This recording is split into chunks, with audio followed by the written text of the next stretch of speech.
remarks he would like to make. Thank you very much, Mr. Chairman. I, too, want to join you in welcoming my favorite chairman and ranking member, although if the roles were reversed, I would not be upset, but I know they would continue to work together well. I'm just delighted to have them both here. Don't have two better legislators.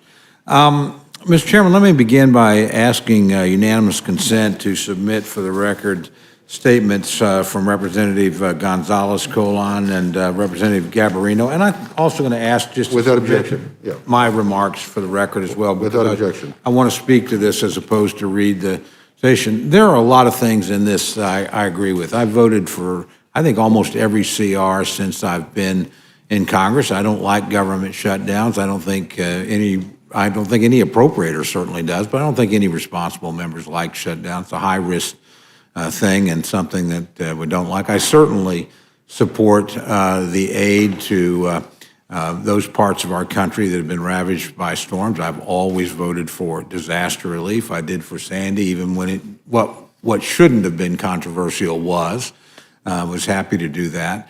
And I certainly agree with you of the need to help people that risk their lives to help our people in Afghanistan. I think that's an important expenditure, and have issued statements about welcoming Afghans to the United States and hoping our government does everything it can. So those are things that I think there's broad bipartisan agreement on, and I think if they were in, even though that wouldn't be technically a clean CR, that would happen, and you would get very substantial support on our side of the aisle. You certainly would have mine. I suspect you'd have the ranking members as well. But attaching the debt ceiling is another matter altogether. And with all due respect to my friends, first of all, the Trump debt was paid for in the preceding debt ceiling and is covered now. This is new debt, and this is debt that's been racked up without any Republican participation at all. You decided after 5 coronavirus bills last year that were bipartisan, where there was substantial support on both sides of the aisle, and an offer on the table from Republican senators for $600 to $800 billion bill for this year to go ahead with a $1.9 trillion. That was your decision. Fair enough. You had the votes. You got it done. Did it under reconciliation. You're now proceeding down the same path on a reconciliation package for $3.5 trillion, knowing that no single Republican is going to vote for that. So those are, again, your decisions.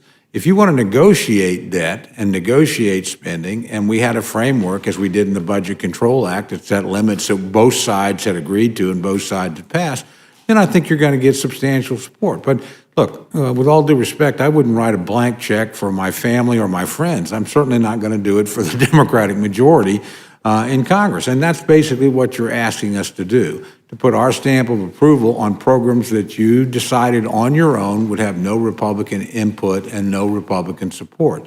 So, and frankly, you're doing this, you have the votes to pass it here, that's fair enough, but you know you don't have them in the United States Senate. And if any of you think you're going to break Mitch McConnell on this, good luck with that. It's going to be an interesting spectacle to watch. So I suspect in a week or so, we'll be back here again with a bill that I can support and that I think many people on my side of the aisle will. But, I don't think we should kid ourselves. I think, with all due respect to my friends, you're being used as a battering ram to try and beat down Republicans in the Senate, where they do have a 60-vote rule, whether we like it or not. There's certainly times when I do, and there's certainly been times when I didn't, usually when you were in the majority. So I understand your frustration with that, and that's up to the Senate, and maybe someday they'll deal with that. But again, that's for another day. So while there could be a lot of Republican support for this bill, because there is Republican support not to shut down the government, particularly while we're in negotiations, which I know are being conducted in good faith between my friends here on a final settlement, and I think we can reach that. I certainly want to do my part to try and get us there. And while I certainly have always supported disaster relief and will again when we get a clean disaster relief bill here, and while I certainly agree with you about the need to help Afghan refugees, I'm not going to support a debt ceiling bill that increases your ability to do things that I don't agree with.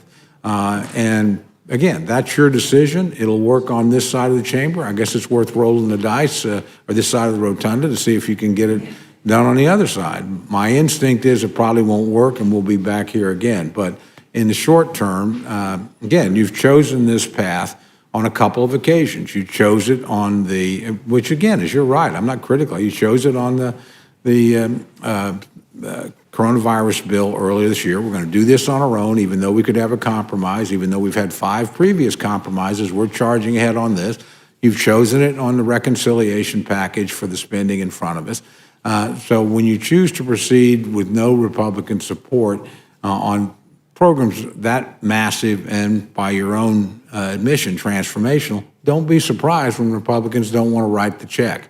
When we've done so in the past, and frankly, we'll do so again in the future when we have an agreed-upon situation. But again, I think we're dealing with the consequences of your decisions, and again, they're fair enough decisions. We'll see if they work, but I don't think they're going to attract much Republican support. So I certainly will be strongly opposing this, even though there are so many elements that are in it that I could support and would be happy to support.